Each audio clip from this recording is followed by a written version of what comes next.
c'est tout de même dommage le spectacle auquel nous assistons aujourd'hui, à travers une administration en pleine déliquescence administrative. Une administration paralysée par l'ignorance maladive d'un certain nombre de personnes. La problématique des papiers. Comme j'ai l'habitude de le dire, les papiers. Je sors du cabinet du premier vice-président de l'Assemblée nationale, Éloi Nzondo Mouyeye, qui est d'ailleurs député de ma circonscription administrative et territoriale, dont j'étais un de ses adversaires au cours de ce processus électoral. Moi, candidat indépendant, lui, candidat au compte de l'Union démocratique des bâtiments.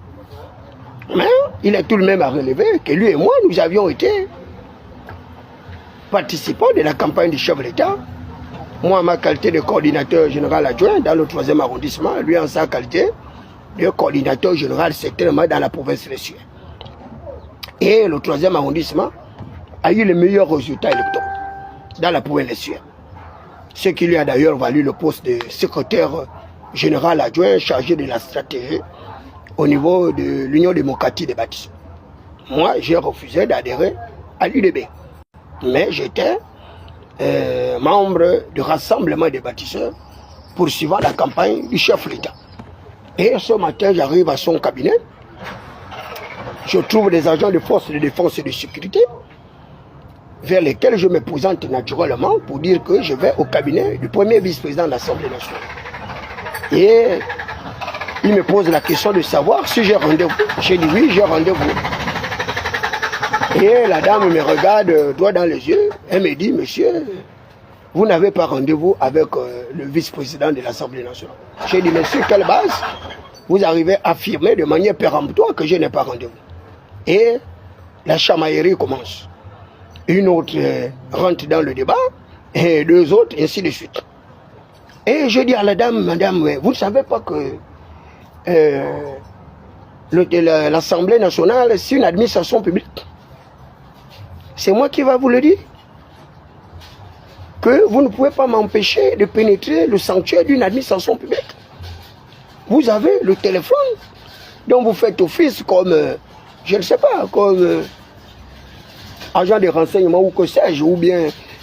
Elle me dit non, elle a reçu des directives et autres. J'ai dit, madame, vous avez le téléphone, ça ne vous coûte rien, vous prenez votre téléphone, vous appelez le cabinet du premier vice-président Éloi Nzondo et vous dites qu'il y a M. Thierry et Sam David Mberakouma qui est là, qui dit qu'il a rendez-vous avec vous et quelle est la conduite à tenir. Et la réponse qu'ils vont vous donner, vous me donnez cette réponse.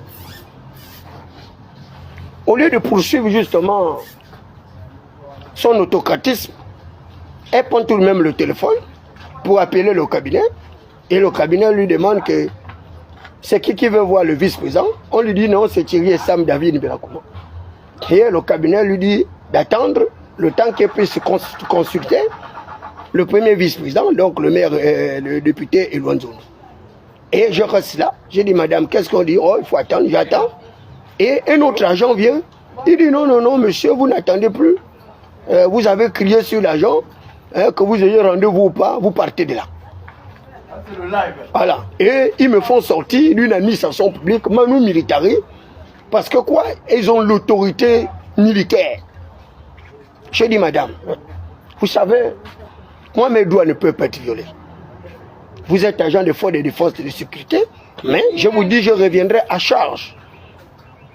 Et je me suis rapproché d'un autre agent pour savoir quelle est la procédure que je peux intenter contre ces personnes-là auprès de leur supérieur hiérarchique.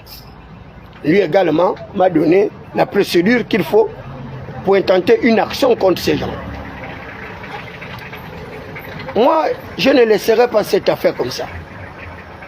Vous savez, j'ai eu ce même phénomène à l'époque de Brice Lacouche Yalanga, directeur de cabinet du chef d'État. Je suis allé au palais, ma femme était hospitalisée. Elle devait être opérée des myomes et j'étais à la recherche de 4 millions de francs CFA pour procéder à son opération.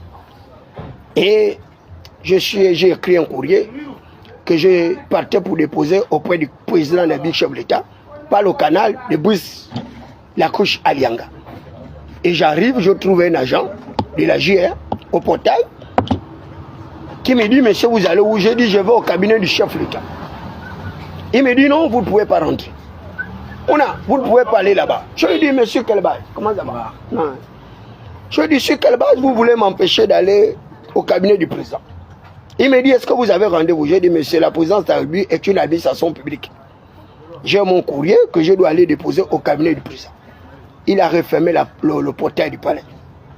J'ai encore cogné. Il a réouvert. Je lui ai dit, monsieur, vous savez, si vous avez l'habitude de brimer les gens, moi, on ne me brime pas. Vous et moi, nous allons nous retrouver quelque part aujourd'hui. Parce que je ne vais pas vous laisser. Il me dit, qu'est-ce que vous voulez faire? J'ai dit, monsieur, je ne vais pas vous laisser. Je ne pars pas du palais tant que vous n'avez pas respecté la procédure. Je ne pars pas de là. Et il a appelé son supérieur qui naturellement est venu vers moi. Et ce dernier me demande, monsieur Thierry Essam, c'est quoi le problème? J'ai dit, chef, moi j'ai un courrier que je vais déposer au cabinet du président de la République, chef de l'État, mais ce monsieur m'en empêche. Il m'en empêche, il me dit qu'il faut avoir un rendez-vous ou quoi, alors qu'il a un standard, il a un portable qui est là pour cela. Donc je lui ai demandé d'appeler au cabinet du directeur de cabinet pour avoir une conduite à tenir parce qu'il n'avait pas à répondre à la place du chef de l'État, encore moins à la place de son directeur de cabinet. C'est ça le problème? J'ai dit oui monsieur, c'est ça le problème. Le monsieur me dit, bon, accordez-moi 2 minutes. Il prend leur standard de la présidence et il appelle au cabinet du président de la République par le canal du directeur de cabinet du président, donc Brice Lacoche-Chalanga. Et la secrétaire particulière lui leur dit de me faire monter. Et le monsieur vient vers moi.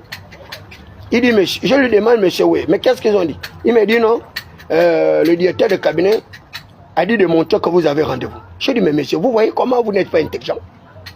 Mais qui vous a dit que la présidence de la République, c'est un sanctuaire, c'est la maison d'une personne privée? Non. La présidence de la République est une institution publique. N'importe qui peut aller au palais. Et même depuis le peuple de Omar Bongo et Deba, j'ai réglé mes problèmes à travers des courriers. J'ai écrit au chef de l'État pour dire que je n'acceptais pas le fait que je sois au chômage, jusqu'à ce que le chef de l'État m'envoie auprès de Gervais Onyan, qui était directeur, qui était conseiller politique stratégique d'Ali Bongo Deba. C'est la première fois que je suis reçu par le canal de Gervais Onyan et il me recommande auprès du ministre de l'Intérieur, Nzenge Maïla. Et on arrive là-bas, l'emploi que Nzenge Maïla me proposait, moi j'avais refusé. J'ai dit non, moi je ne vais pas faire ce genre d'emploi, je suis un soutien du chef de l'État, je ne vais pas me retrouver dans un emploi atypique, un emploi précaire. Et c'est ainsi que je suis reparti chez Gervais Onyan. J'ai dit non, tu fais le courrier au chef de l'État pour dire que j'ai décliné cette offre. Et naturellement, il a fait le courrier, on a renvoyé le courrier au chef de l'État. Et quelques mois après, je suis nommé chargé de mission du ministre délégué des Affaires étrangères, Madame Laure Odogan-Koutou. Et quand j'arrive au cabinet de la Lacoche-Chalanga, la Lacoche-Chalanga envoie sa secrétaire particulière, une jeune femme métisse très belle, qui vient vers moi pour m'amener au cabinet du président. Et il y a un général, qui est d'ailleurs un membre, un parent à nous, de la province de Logoué Lolo. Et je pense qu'il sait ce que je suis en train de dire. Ce monsieur, il m'arrache mon courrier. Il me dit, vous allez où? J'ai dit, moi je dois déposer mon courrier au cabinet du président. Vous ne voyez pas que la secrétaire particulière du président est arrivée là pour que je lui remette mon courrier. Il a arraché le courrier à cette dame-là. Et il me dit, non monsieur, la procédure que vous avez prise n'est pas normale. Vous devez aller déposer le courrier du côté de la chaîne 2. À moi de dire à ce général-là, j'ai dit mon général, oui. Vous savez, pour me retrouver là où je me retrouve là, j'ai fait 3 jours de jeûne à sec, sans boire, sans manger. Et j'ai mon courrier, le directeur de cabinet du chef de l'État, Lacoche-Chalanga, envoie sa secrétaire particulière pour prendre mon courrier qui doit être remis au président, parce qu'on doit opérer ma femme en urgence. Il me faut 4 millions de francs CFA. Vous récupérez mon courrier pour le renvoyer dans une autre procédure plus difficile. J'ai dit, monsieur, vous êtes général, mais un jour vous serez rétrogradé. Ah bon? J'ai dit, mon général, un jour vous serez rétrogradé, et je vous le dis, vous ne mourrez pas sans que je ne puisse vous voir dans une situation de difficulté. Ce monsieur-là, il n'y a pas longtemps, je l'ai trouvé en train de faire le clando. Un général. Il faisait maintenant le clando. Là où je vous parle. Ici, c'est un général de ma province, le Ouelolo. Il fait maintenant le clando. On a arrêté sa voiture et la mienne, d'ailleurs, qui venait d'être achetée par le président. Et je le retrouve maintenant avec une vieille caracasse. Et il me voit dans ma voiture avec les sachets. Je regarde, je dis mon général, comment allez-vous? Il dit ça va. J'ai rigolé. J'ai rigolé parce que c'est un gars de ma province. Je dis, vous voyez comment les gens, vous faites du mal aux gens inutilement. Et à la fin, vous partez de là. Ce général, je vous dis, il est retraité, je vous parle là. Il n'a plus rien. Il est maintenant là. Il fait le clando comme un rigolo. Mais je ne comprends pas ces gens-là. Moi, je viens pour déposer mon courrier au cabinet du vice-président. Je vous dis, j'ai rendez-vous avec le vice-président. Vous dites que je n'ai pas rendez-vous, mais vous n'avez pas la possibilité de vérifier si j'ai rendez-vous ou pas. Mais quel est ce genre de réflexion des agents de force de défense et de sécurité? Pourquoi est-ce que ces gens-là refusent justement de comprendre la logique? La logique, c'est le bon sens populaire. C'est la chose au monde la mieux partagée. Je leur dis, mais monsieur, oui, mais l'administration législative, c'est une administration publique. Et ce qui est encore plus dangereux, c'est que les élus nationaux sont les élus du peuple. Sur quelle base est-ce que vous allez verrouiller les cabinets de ces différents élus nationaux ou élus locaux? Le vice-président de la République, il est d'abord un élu de ma circonscription administrative et tout, avant d'être mon adversaire politique. Donc, dès lors que moi je viens pour déposer mon courrier, ou bien pour faire une demande d'audience, mais ce n'est pas un agent de force de défense et de sécurité qui va m'empêcher justement d'arriver jusqu'au cabinet de ce monsieur-là. Je dis à cette dame que ce problème-là ne va pas s'arrêter là. Parce que je vais écrire au directeur du cabinet militaire de l'Assemblée nationale pour me plaindre. J'écrirai pour me plaindre parce que moi, je n'accepte pas la violation de mes droits. Ça, je ne l'accepte pas. Je ne l'accepte pas. Ça, il faut que vous le sachiez que je n'accepte pas. Si vous avez des gens que vous pouvez malmener comme ça, parce que vous avez des grades, vous avez des galons, moi, mon seul grade, c'est la logique. Mon seul grade, c'est le droit. Mon seul grade, c'est l'état de droit. Mon seul grade, c'est la gouvernance, la bonne gouvernance. Mon seul grade, c'est le refus d'acceptation de l'absolutisme au pouvoir. C'est le refus de l'acceptation de l'autocratisme au pouvoir. Non. C'est le droit qui doit régner. Le règne du droit. Je suis sorti de là. Là, je suis en train de rédiger un courrier. Voilà, pour formuler justement ma réclamation et mon indignation auprès de leurs supérieurs hiérarchiques. Voilà. Donc, si c'est un capitaine qui ne veut pas respecter la loi, eh bien, j'irai me plaindre chez un commandant. Si c'est un commandant, j'irai me plaindre chez un colonel. Si c'est un colonel, j'irai me plaindre chez un général. Si c'est un général, j'irai me plaindre chez le ministre de la Justice, le ministre de la Justice ou le ministre de la Défense. Si c'est le ministre de la Défense et de la Justice qui ne veut pas respecter mes droits, eh bien, j'irai me plaindre auprès du bâtisseur général, hein, le chef suprême des armées, le chef suprême de tout le corps, le chef suprême de tous les pouvoirs qui sont au Gabon. Hein, à savoir le pouvoir législatif, le pouvoir judiciaire et le pouvoir exécutif. Et le patron de tous ces pouvoirs-là, c'est Brice Côté Oligui. Et Brice Côté Oligui, c'est qui est David Meroma. Il sait que je ne défends pas des causes perdues. Moi, je défends de nobles causes et je défends la logique cartésienne, le bon sens populaire. C'est la chose au monde la mieux partagée. Et pour prouver que ces gens-là ne comprennent pas les mécanismes de fonctionnement d'une administration publique, donc je n'ai fait que traverser. Donc je quitte l'Assemblée, je traverse de l'autre côté de la mairie pour aller également adresser des civilités à un de mes petits frères également qui vient d'être élu fraîchement à l'hôtel de ville comme deuxième maire adjoint. Deuxième maire adjoint. Hein, monsieur Mouyopa. C'est un membre également de ma circonscription administrative et territoriale. Quelqu'un avec qui j'avais eu plusieurs discussions. Et à cette époque-là, je l'encourageais dans ses batailles politiques et j'avais prophétisé sur lui qu'un jour, eh bien, il sera un grand homme dans ce pays-là. Et j'arrive là-bas, naturellement que je n'ai pas de rendez-vous. J'arrive à son cabinet, je dis bonjour, et j'ai rencontré des jeunes garçons totalement différents des agents de force de défense de sécurité. Et d'ailleurs, j'ai trouvé un qui a fait l'administration publique, qui fut d'ailleurs plusieurs fois un maire, conseiller du maire d'arrondissement. Et j'ai trouvé ce dernier. Et j'arrive, tout de suite il me reconnaît. Prince Adouma, j'ai dit oui, je suis seul. Il me dit, mais vous êtes venu voir votre petit frère. J'ai dit non, je ne suis pas venu voir mon petit frère. Je suis venu voir le deuxième maire adjoint. Parce qu'il y a une nuance. Hein? Là, nous sommes dans le cadre institutionnel. Il n'est pas mon petit frère, il est le maire. Donc, quelle est la procédure?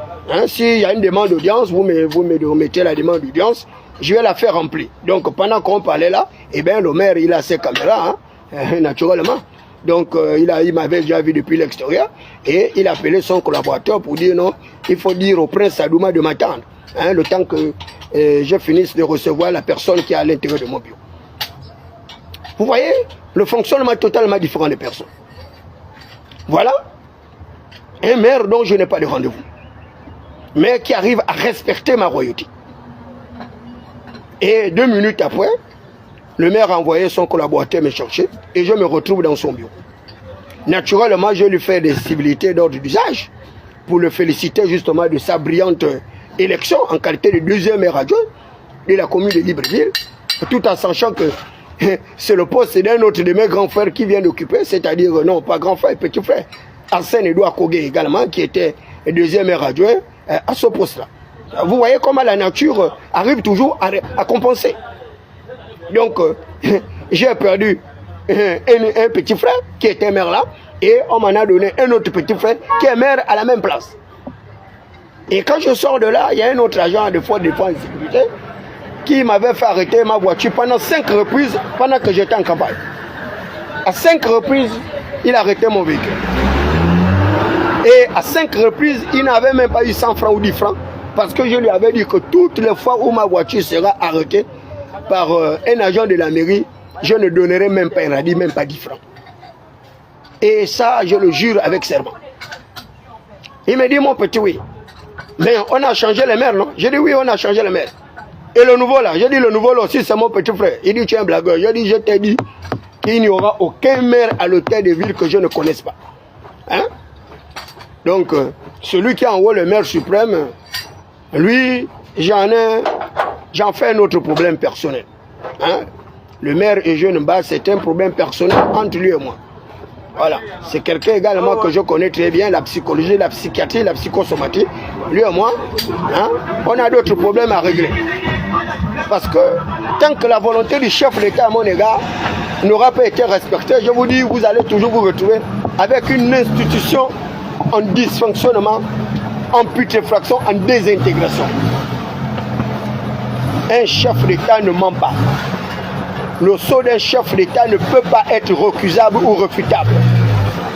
Ce sont les prophètes qui arrivaient à annuler le sceau d'un chef d'État, les prophètes que nous sommes. Le chef d'État, lorsqu'il m'a reçu, il était clair. David Mberakouma, tu iras à l'hôtel de ville en qualité de conseiller du chef d'État auprès du maire d'Ibreville. Et jusqu'à présent, cette ordonnance que je peux dire du chef de l'État n'est toujours pas respectée. Si même les arrêts rendus par la Cour constitutionnelle sont susceptibles de recours parce qu'elles ont l'autorité de la chose jugée, c'est-à-dire le caractère exécutoire, a fortiori, justement, une décision du chef de l'État. Un décret, une ordonnance. Sur quelle base les subordonnés hiérarchiques du chef de l'État vont se caractériser par cette insubordination. Ces insubordonnés qui refusent de respecter la volonté du prince. Et eux, ils pensent que moi, je veux me limiter là sans ne pas défendre mon droit. Non, les amis, c'est pas possible. Ce n'est pas possible. Je vous dis, cette décision-là, je vous la ferai respecter par tous les moyens, par tous les usages. Et que vous le vouliez ou pas, vous pouvez me mettre toutes les barrières que vous voulez. Parce que je suis au courant. Un jour, je rencontrerai de nouveau le chef d'État. Et d'ailleurs, le chef d'État est sur ma page Facebook. Il me suit. Donc, vous pouvez mettre toutes les barrières, tous les obstacles pour m'empêcher, moi, le prince Adouma, une fois de plus, de me retrouver avec le chef d'État pour réclamer tout ce que vous m'avez volé. Hein? Ma voiture, mon argent, mes QG, mon matériel et autres. Je vous dis, cette gouvernance-là ne marchera pas. Elle ne marchera pas. Et il y a des gens que je vais aider à tout perdre. Vous savez, les maires sortants, lorsque j'étais en train de les conseiller sur les mécanismes d'une gestion orthodoxique, sur les mécanismes d'une gestion rationalisée des ressources humaines, techniques et financières, nombreux m'ont pris pour un malade mental, comme d'habitude. Oh, et le Seigneur David, ben, comment a perdu dans la cabeza, ça, on peut aussi coloco. Donc, quelqu'un qui a un peu de troubles psychiques, un névrosé psychiatrique ou psychologique. Mais, malheureusement, vous avez vu ce qui s'est passé à l'hôtel de ville, le bouleversement, le chamboulement. Mais vous le savez très bien que j'étais le premier à avoir engagé une réplique pour dire au collaborateur du maire qu'il avait trompé, qu'attention, dans l'élaboration budgétaire, il faut faire attention à un certain nombre d'affectations de postes. Il y a des postes qui naturellement doivent vous permettre de rationaliser la dépense publique pour éviter que vous puissiez vous retrouver en difficulté.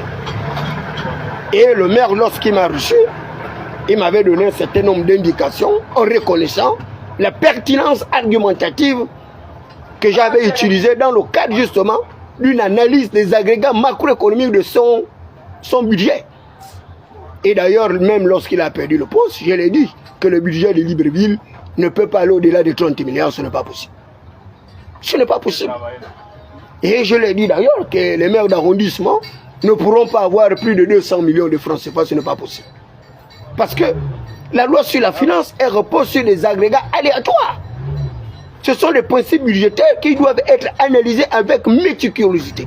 Mais eux, ils pensent que le budget, c'est comme, je ne sais pas, comme leur salaire brut et que chacun peut manipuler à sa guise. Non. On parle de prévision budgétaire. Parce qu'il y a des aléas qui peuvent affecter votre budget et même leur budget de 30 milliards à l'hôtel de ville. Vous pensez que ce budget-là fera quoi? Ce budget fera quoi? Vous pensez que vous m'avez roulé comme ça? Le chef de l'État vous donne une instruction de me faire nommer, vous ne me nommez pas? Vous allez m'acheter une petite voiture, une petite coccinelle, pendant que le chef de l'État vous avait dit de m'acheter une voiture à la dimension de ma principauté, de Prince Adoua, et ou à Luxurica, et mon argent d'équipement de mes quartiers généraux, mes QG, mais vous en avez fait ce que vous avez fait, je n'ai même pas eu 100 francs. Et même lorsque le président me donne 3 millions pour payer mon taxi, vous me volez encore 500 000 francs.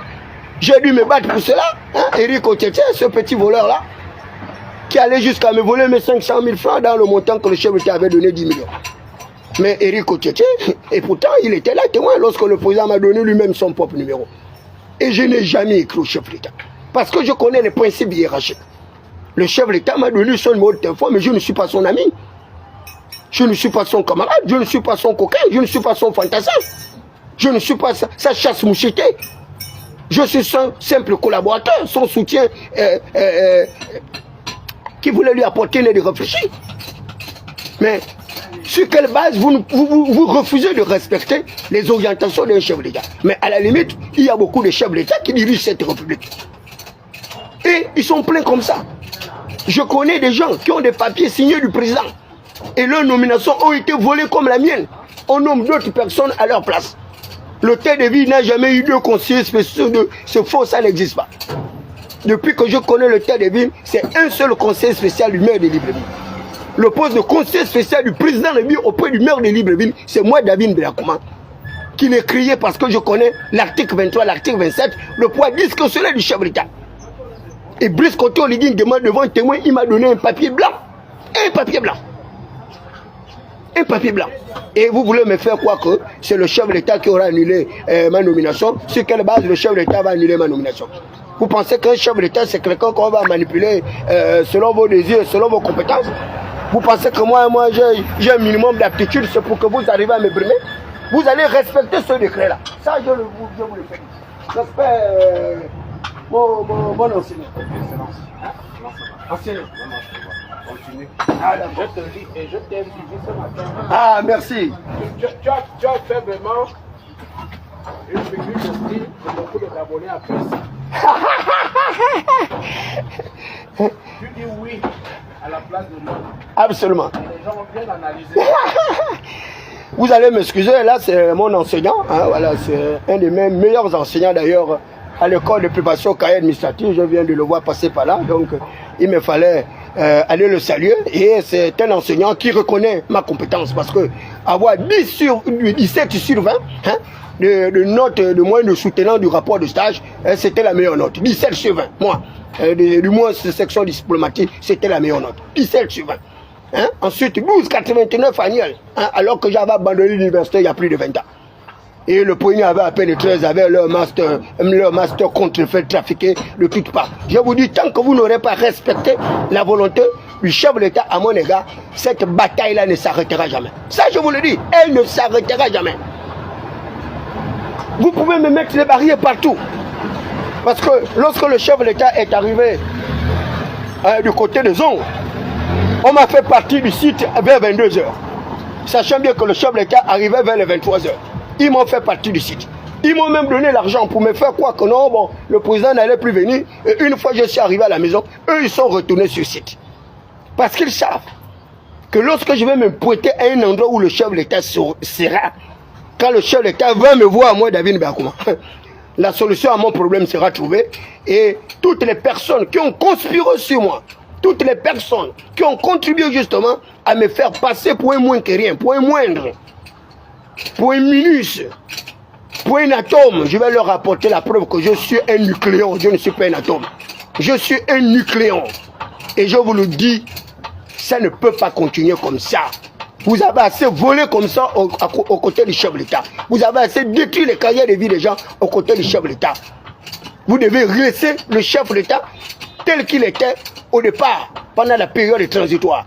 Le chef de l'État n'était pas comme celui qui est à l'heure actuelle. Le chef de l'État de la période transitoire était un humaniste. Il était un être compatissant qui volait au secours de toutes les personnes. Et je l'avais dit au chef de l'État que ces gens-là poursuivent des agendas différents. Ils vont prendre de fausses politiques publiques pour détruire sa capacité d'éligibilité, pour détruire son automaticité, pour détruire sa capacité de représentativité. Voilà. Ils sont venus à plein rôti. Ils ont saccagé tous les avoirs de mon père. Ils ont détruit toutes ces maisons. 5 villas plus une maison en étage. Ils sont allés au Yem, ils ont détruit encore 2 autres villas de mon père. Mais qu'est-ce qui ne va pas? Pourquoi vous me pourchassez comme ça? Pourquoi vous pourchassez ma famille? Pourquoi vous me traquez? Je suis à l'origine de votre désorganisation du système étatique. Je suis à l'origine de votre incapacité notoire d'apporter une de réfléchir au chef de l'État en aidant les populations à atteindre fondamentalement avec succès. C'est moi qui suis à l'origine du fait que les populations n'ont pas l'accès à l'eau potable, n'ont pas l'accès à l'énergie, alors que c'est le premier pilier du chef de l'État que j'ai défendu pendant la campagne. Est-ce que vous trouvez normal que vous vous réjouissez, vous allez inaugurer justement la cité de la démocratie avec pompe, avec trompette, fanfare et chalumeau, et pendant ce temps, nous, qu'on a détruit les abris, nous dormons dehors à la belle étoile. Nos parents dorment dans les stades, d'autres dorment dans des égouts, d'autres dorment sur des tentes, sur des huttes.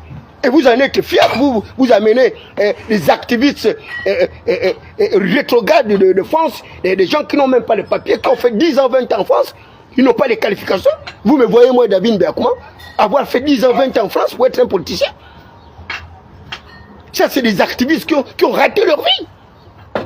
Un activiste venu de France, après 10 ans, 15 ans, il doit avoir au moins un doctorat. Un master 2 minimum, ou bien une expertise comptable. Mais il n'y a rien, non pas les papiers. Aucun d'eux qui est arrivé là, qui va vous dire qu'il est docteur en sociologie, ou bien docteur en médecine, ou bien qu'il est avocat, comme mon petit frère Vivian Amos-Péa Makanda. La France, avec un système scolaire universitaire le plus flexible, le plus approprié pour pouvoir éclore le génie de toutes les personnes, même les personnes de rang social inférieur. Mais regardez la fille de Jojo Mela. Elle a son 2e mandat, une Gabonaise. Elle a son 2e mandat. Elle appartient à notre formation politique, la France insoumise. Et je suis le représentant de la France insoumise au Gabon. Et c'est pourquoi, chez nous, on parle de la jeunesse insoumise. C'est pas croyable. Comment vous allez passer toute votre vie seulement à détruire les vies des gens? Vous avez déjà l'argent, vous avez les voitures, vous êtes les amis de Oligui Nguema, et vous refusez catégoriquement qu'Oligui Nguema également puisse s'acoquiner à d'autres personnes, puisse apprécier d'autres personnes, puisse aider d'autres personnes également à éclore leur génie en lui apportant une aide réfléchie, alors que vous n'êtes pas capable. d'accomplir toutes les tâches qui peuvent vous être dévolues. Vous ne pouvez pas être expert en tout. Parce que si vous êtes expert en tout, eh bien vous serez expert en rien du tout. Et je continue à vous mettre au défi. Je dis bien, je continue à vous mettre au défi. Puisque vous dites que vous êtes suffisamment intellectuel, que vous avez suffisamment appris. Pourquoi vous ne relevez pas mes défis? Venez sur les plateaux télévisés. On va organiser les débats sur la relance de la croissance économique, sur les politiques budgétaires, sur les politiques fiscales, sur les politiques... Non, comme tu fais souvent. Hein? Comment les gens avec des doctorats en sciences économiques, ils ne sont pas capables de relancer l'économie d'un petit pays. Un petit pays, comme le Gabon. Un petit pays. Vous savez, les amis, de tous les directeurs de cabinet du chef d'État que j'ai connu dans ma vie, je n'ai pas vu un directeur de cabinet de la trempe de Brice Lacoste-Chalenga. Je n'ai pas vu un directeur de cabinet de la tranche de l'humanisme qui était incarné par Brice Lacoste-Chalenga. Depuis le Pogrom, en pensant par Ali, jusqu'à l'actuel chef d'État, j'ai toujours gravité dans les palais. Je suis un fils des palais. Mais vivant à la rizière du palais, donc dans les bas quartiers, les Matiti. Et Lonzondo qui m'a empêché de rencontrer aujourd'hui, depuis son jeune âge moi, nous étions toujours adversaires politiques. Mais nous mangeons, nous vivons dans la même assiette. Et Lonzondo, il est au cercle des libéraux réformateurs de Jean-Boniface Assélé. Moi j'étais au parti démocratique dans le même arrondissement. Nous menions toujours des batailles.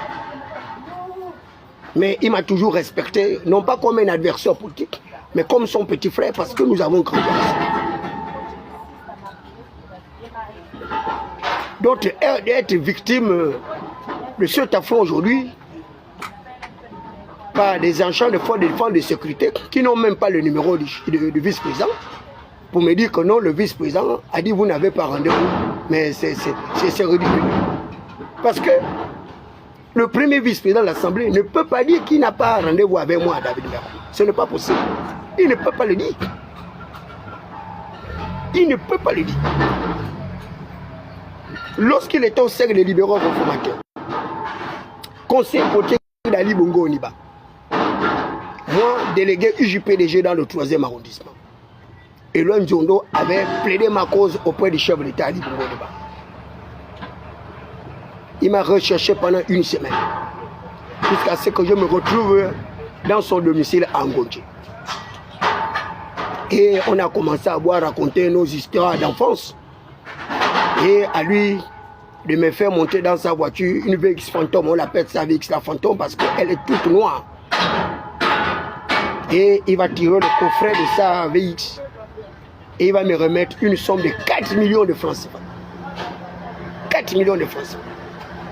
À moi de lui dire, mais mon grand frère, c'est quoi cet argent?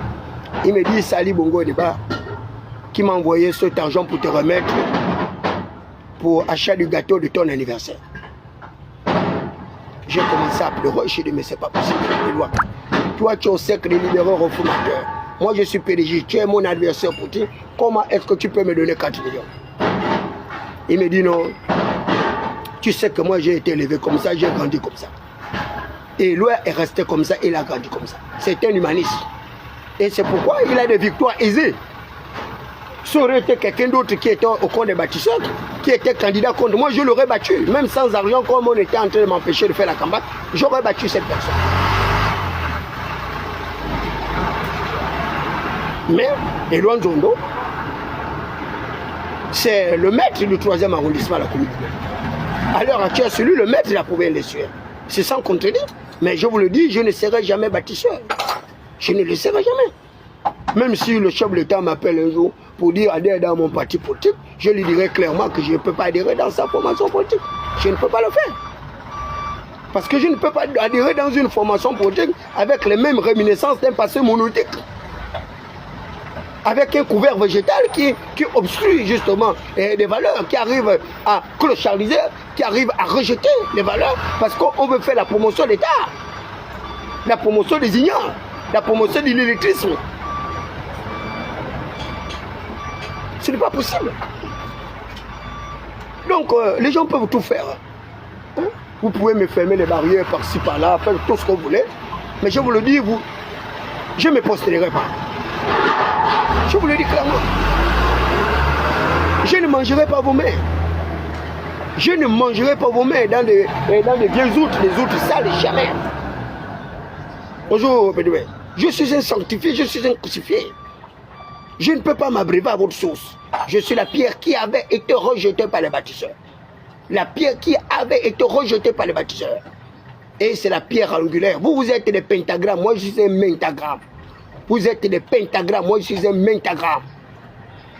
Mais je vous dis, le Dieu de mon père Melchisedec, le Dieu Dia va vous surprendre cette semaine-là. Vous pouvez tout faire, le Dieu Dia va vous surprendre la semaine-là. Donc continuez à faire tout ce que vous faites là pour empêcher que la volonté du chef de l'État puisse s'exprimer à mon égard. Parce que vous savez très bien que moi, si j'ai mon minimum de confort matériel et financier, mais il va être difficile pour vous justement de pouvoir continuer à vouloir me marchandiser, me mercantiliser. Vous ne pouvez pas me transformer en une bête de somme, ce n'est pas possible. Hein? J'ai toujours gagné les batailles plus graves que ces petites batailles menées là. Placide qui est là, sur ce direct-là, il sait comment Omar Bongo débat.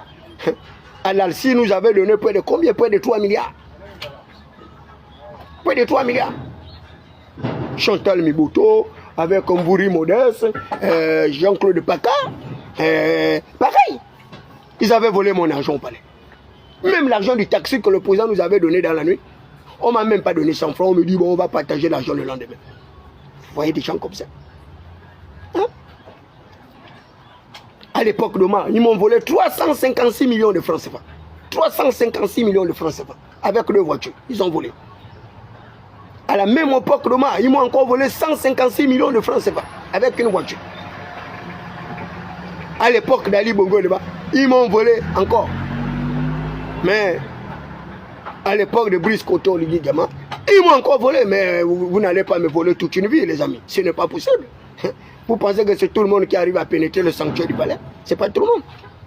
Il n'y a aucun chef d'État au Gabon en exercice de fonction qui pourra ignorer qui est David Mberakouma. Ce n'est pas possible. Aucun. Vous pourriez changer le chef d'État autant que vous voulez. Il n'y a aucun chef d'État qui va exercer l'exercice du pouvoir au Gabon sans avoir fait appel à David Mberakouma. Ne serait-ce que pour avoir des conseils avisés parce qu'on m'appelle le fils d'Afitopère. Je suis le père d'Hermès et Prométhée. Hein?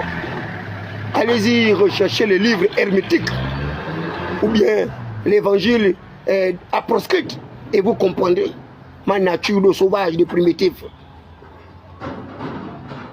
Donc, les amis, cette bataille-là ne s'arrêtera pas là. Je vous le dis. Jusqu'à ce que vous auriez exercé, appliqué la volonté du chef de l'État à mon égard, la bataille-là ne s'arrêtera pas. Et il n'y a personne qui peut me convaincre que Brice Koto Oligui Nguema va annuler ce décret. Il n'y a personne qui peut me convaincre. Ce n'est pas possible. Parce que Brice Koto Oligui Nguema est tout sauf un être malhonnête. Ce sont les gens qui sont autour de Brice Koto Oligui Nguema qui veulent lui faire passer pour autre chose qui n'est là. Qui veulent lui faire passer pour quelqu'un qui ne respecte pas ses engagements, alors que c'est un chef d'État et qui respecte ses engagements. Vous ne pouvez pas rencontrer Brice Koto Oligui Nguema et rester le même, ce n'est pas possible. Le chef de l'État a transformé les vies des gens devant moi. Des gens qui sont partis de rien, de zéro, hein, qui ne pouvaient même pas s'acheter une gargote, une beuverie. Aujourd'hui, ce sont eux qui roulent en J-Tour, ce sont eux qui roulent en Mercedes, en limousine, et que sais-je. Et c'est moi qu'on vient donner une coccinelle, une petite Citroën, pour se moquer de moi. Et vous voulez que ça continue comme ça? Vous volez ma nomination et vous voulez que je vous laisse en paix. Vous volez mon argent, vous volez ma voiture. Mais ça veut dire quoi, tout ça? Et vous pensez que je vais vous laisser en paix comme ça? Je ne vais pas vous laisser en paix. Un jour, nous allons nous retrouver au tribunal de l'histoire. Tous les gens qui ont contribué à ma destruction auprès du chef d'État, un jour, nous nous rencontrerons avec le président. Comme ce jour-là où nous avons bu et mangé avec le chef de l'État. 2 heures de temps, on a bu le café avec Olivier. Tous ceux qui étaient là ce jour-là sont sortis du palais transformés, sauf moi, David Mbako. Parce qu'ils ont fait le complot contre moi, parce que le chef de l'État m'avait donné un poste où je devais avoir le triple ou le quadruple de leur salaire. Et par jalousie, par envie, ils sont allés dans un petit coin pour dire non, il ne faut pas lui donner ça. Et ils ont enlevé mon nom pour mettre le nom des membres de leur famille, avec des petits cerveaux archaïques, des cerveaux pétrifiés, des cerveaux momifiés, des cerveaux remplis d'héroïne, d'amorphine, avec le drogue douce, avec l'usage du cannabis. Et vous pensez que parce que vous faites ce que vous faites là, vous êtes devenus les maîtres de l'univers, vous êtes devenus les maîtres du Gabon. Mais je suis là, je suis votre démystificateur. Je vais démanteler toute votre organisation qui est en train de détruire la politique chef d'État. Je vais démanteler cette organisation-là. Et cette organisation ne serait plus que l'ombre des chacals. Et le chef de l'État va s'entourer des vraies personnes qui vont améliorer sa gouvernance étatique, qui vont l'aider à améliorer les indicateurs macroéconomiques de notre pays, qui vont l'aider justement à soutenir la veuve, à soutenir l'orphelin, par des politiques, non pas d'encadrement de crédit, mais par des politiques d'incitation justement à un certain nombre de réformes. Les réformes fiscales, les réformes administratives, les réformes budgétaires, les réformes financières et les réformes institutionnelles, parce que c'est le pays tout entier qui est malade. Lorsque vous avez des ignorants, des cadres qui gèrent les administrations, et bien l'administration se sclérose. Elle se momifie, elle se mortifie, et à la fin, il n'y a pas d'évolution, il n'y a rien, et puis ça ne marche pas. Mais Ali Bongo Ondimba, il avait de la suite dans les îles. Lorsqu'Ali Bongo Ondimba met en place un nouveau système de rémunération des agents publics pour gommer les clivages, pour gommer les disparités salariales, gommer les disparités financières, les discriminations, parce que Ali Bongo Ondimba avait lu le statut général de la fonction. Le statut général de la fonction. Un diplôme égal, salaire égal. Le statut général de la fonction. Mais pas tout le monde du sang, il n'y a pas les papiers, non rien. Zéro. Zéro au quotient entier, quotient décimal, comme disait ma pauvre grand-mère, du côté de Bembikani. Oh, vraiment, c'est vraiment dommage. C'est vraiment dommage. Toi, tu es collaborateur du chef d'État et tu n'es pas capable d'aider le chef d'État dans sa politique. Je vais terminer ce direct. Le temps pour moi de manger mon poisson. Voilà. C'est mon poisson fait par ma petite soeur. Du côté du boulevard Triomphal. Donc, pour les habitués de l'évangile comme moi, je vous recommande d'aller lire Malachie 2.5. Malachie 2.5. La Bible déclare que vos yeux le verront. Vos yeux le verront. Et vous direz, grand est l'Éternel des armées, par-delà les frontières du Gabon. Oh, vous en avez oublié ça. Vos yeux le verront. Et vous direz, grand est l'Éternel des armées, au-delà des frontières du Gabon. Vos yeux le verront. Et vous direz, grand est l'Éternel des armées, par-delà les frontières. Allez, je lis également Genèse chapitre 7, verset 17. La Bible, lève-toi et parcours le pays. Lève-toi et parcours le pays, dans sa longueur et dans sa largeur. Car je te le donnerai. Parcours le pays, dans sa longueur et dans sa largeur. Car l'Éternel te donnera en partage le parcours le pays. Voilà, donc je le disais, d'aller lire Genèse 7, 17. La Bible dit quoi? Lève-toi et parcours le pays, dans sa longueur et dans sa largeur, car je te le donnerai. Malachie 2.5, la Bible dit, vos yeux le verront et vous direz, grand est l'Éternel des armées par-delà les frontières d'Israël, par-delà les frontières du Gabon. Dans Luc 1.35, la Bible dit, la puissance du Très-Haut te couvrira de son ombre. La puissance du Très-Haut te couvrira de son ombre. Dans Jean 1.23, la Bible dit, voici l'agneau de Dieu qui ôte le péché du monde. Des gens là qui vivent que dans le péché, ils sont là en train de détruire les vies des gens, parce qu'ils estiment à tort ou à raison que ce sont eux qui doivent manger les richesses du pays et que les autres fils des prolétaires doivent continuer à vivre dans la vadrouille, dans la misère, dans la précarité, la pauvreté la plus abjecte sauvage. Si vous n'avez pas cassé les maisons de mon père, je vous dirai les sans père. Mais moi, je réclame l'héritage de mon père, que vous avez détruit mon héritage à moi. Et je ne pourrai pas vous laisser. Hein? Je poursuivrai certains jusqu'aux portes de l'enfer. Jusqu'aux portes de l'enfer. Je poursuivrai ces gens-là. Vous ne pouvez pas nous avoir jetés dans une précarité comme ça, alors que mon père avait déjà tout un héritage. Donc j'étais déjà possesseur avec mes frères et sœurs qui vivent à l'étranger et qui aujourd'hui voient comme ça l'héritage de notre père enfumé, alors que notre père aurait pu être, lorsqu'il mourra, être enterré avec dignité, avec honneur, parce qu'il a bâti ses maisons avec son argent. Ce n'est pas l'argent de l'État. Il a bâti son argent avec ses sociétés, avec son courage, sa force et sa détermination. Et vous arrivez un bon matin comme ça, hein, comme un vent impétueux, les gars souffrent tout. Ils ont rasé tout. Ils ont rasé tout mon héritage. Mais ça ne peut pas se passer comme ça. Ça, je vous le dis, les amis, ça ne se passera pas comme ça. Hein? Les indicateurs de cette opération macabre, je leur pourchasserai jusqu'au point de l'enfer et j'utilisais toutes les voies de recours.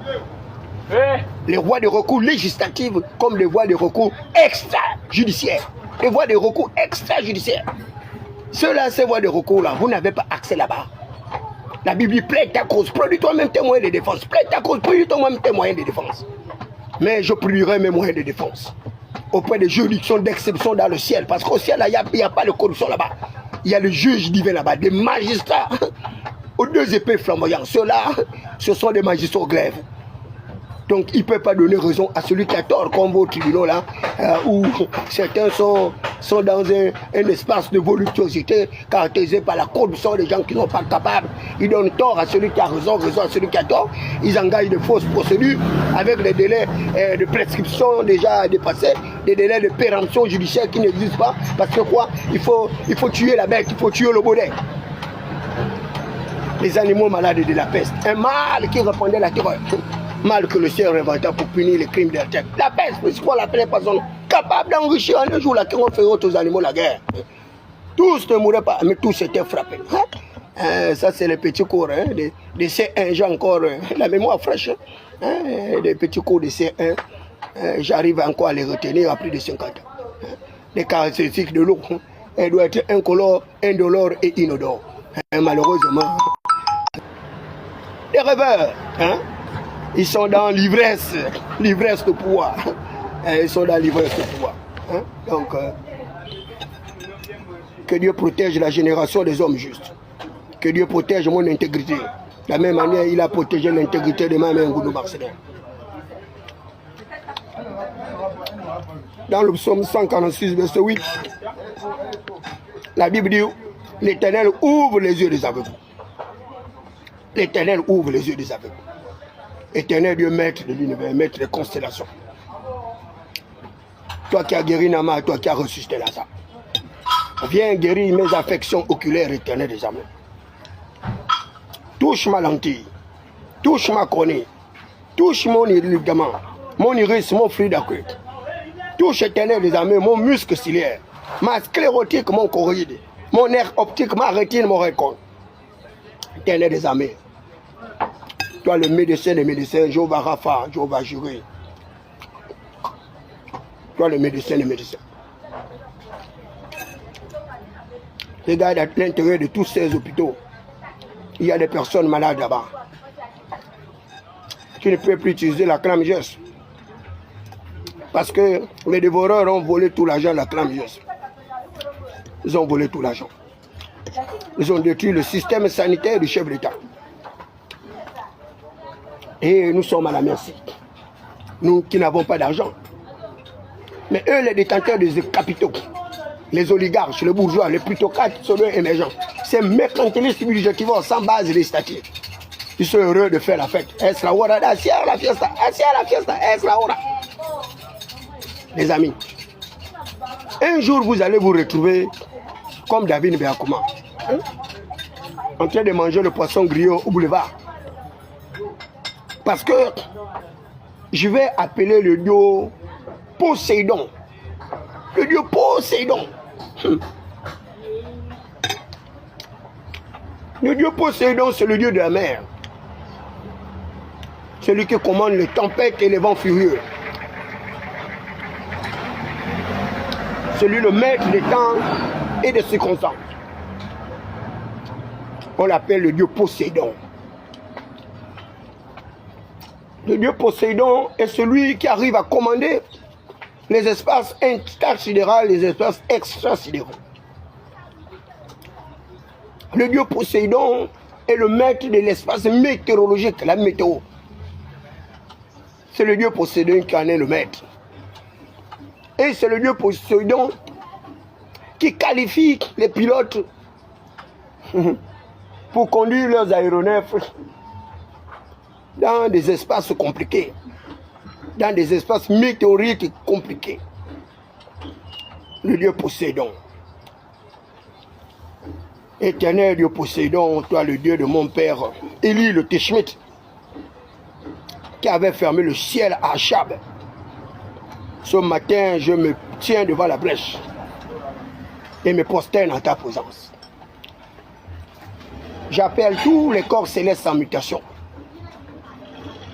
Ma soeur la lune, mon père le soleil, mes frères les gitans, les minotaures, les astéroïdes et toutes les comètes spatiales, d'intervenir dans cette bataille qui n'est plus une bataille humaine, qui n'est plus une bataille normale, parce que ces gens-là ont décidé justement d'aller voir les Nganga, les marabouts, pour me réduire au silence.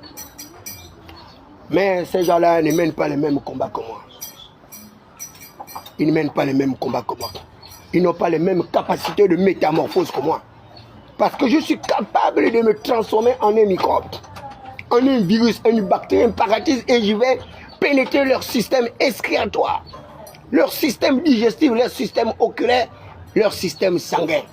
Et je vais me multiplier à l'intérieur de leur organisme comme un véritable instrument de destruction. Nous allons plus au-dessus. Mais blaguez bien avec la vie, les amis. Blaguez bien avec la vie. Continuez à me pourchasser parce que moi j'aime lorsque le diable me pourchasse, parce que le diable me fait découvrir ma nature de sauvage, ma nature de primitif, ma nature de chasseur, ma nature de prédateur. Je suis un prédateur. Moi, David Mbakoma. Et un prédateur capable de faire la prédation dans tous les écosystèmes. Dans les systèmes aquatiques, je suis un léviathan. Un léviathan. Un piranha. Dans les systèmes animaliers, je suis le lion de la tribu de Juda. Le lion de la tribu de Juda. Dans les systèmes stellaires, je suis l'énergie de l'étoile du berger. C'est un passant dans un bar qui m'avait arrêté. Il me dit, David Mbakoma, j'ai dit oui. Il dit, moi je vous suis beaucoup. Vous êtes un vrai instructeur, comme vous avez toujours dit que vous êtes instructeur en communication sociale, en même temps secrétaire des affaires étrangères. Il me dit, je m'abreuve à ta source. Mais j'ai reçu la révélation, désormais on va t'appeler, David Mbakoma, on va t'appeler l'énergie de l'étoile du berger.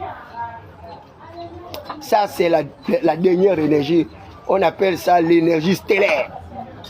Donc, ça n'a rien à voir avec les énergies non renouvelables, avec le combustible, avec vos énergies façon. Hein? L'énergie stellaire, l'énergie de l'étoile du berger. Christ ressuscité à la croix de Golgotha, par le mystère du ministère de la folie de la propagation de l'évangile. Dieu en spectacle spectaculaire. La muerte se cambia pour la victoire. La muerte se cambia pour la victoire. Dans Colossiens 2:3, la Bible dit en Jésus était caché tous les trésors de la sagesse et la connaissance. Tous les trésors. Mais vous avez l'argent, vous n'avez aucune intelligence. Vous n'avez aucune sagesse. En une année, vous avez déjà détruit tout le capital social de Briscoe les Pérouins. Une seule année, vous avez déjà détruit toute sa capacité d'éligibilité. Et vous continuez à vivre dans les rêves, dans les illusions, dans des météorites. Hein? Parce que vous pensez que les Gabonais que vous voyez là, ils sont stupides et bêtes. Mais vous ne savez pas les pièges que les Gabonais sont en train de vous tendre. Quand viendra la surchauffe,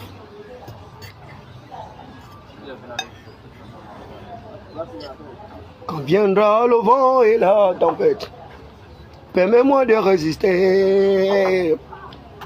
Je veux m'enraciner en toi, papa. Et quand viendra le vent et la tempête, permets-moi de résister. L'arme de la résistance, l'arme de la résistance. Béni soit le Dieu des résistants du côté de la France. Béni soit le Dieu de Jonas Molinda. Béni soit le Dieu de mon grand-frère Wilfried Okumba Kamitatou Leni Danjougou. Béni soit le Dieu de ma petite soeur, la princesse de Souba. Béni soit le Dieu de mon petit frère Wilfried Okumba Kamitatou Leni Danjougou. Béni soit le Dieu de toutes ces personnes qui ont compris la nécessité de pouvoir se mettre du côté du peuple pour que ce peuple-là ne puisse pas complètement se désintégrer, pour que ce peuple-là ne puisse pas perdre son espérance, parce que l'espérance du juste ne périra jamais. Béni soit le Dieu de ma petite soeur Tata Huguette. Béni soit le Dieu de toutes les personnes qui résistent contre l'opposition, qui résistent contre la malgouvernance, qui résistent contre le non-respect de l'état de droit, qui résistent contre l'autocratisme ou l'absolutisme au pouvoir. Béni soient toutes les personnes qui ont choisi la démocratie pluraliste comme le seul et unique mode de gouvernance politique, économique et sociale. C'est la démocratie pluraliste qui va me permettre de frotter mon cerveau au leur. Ces petits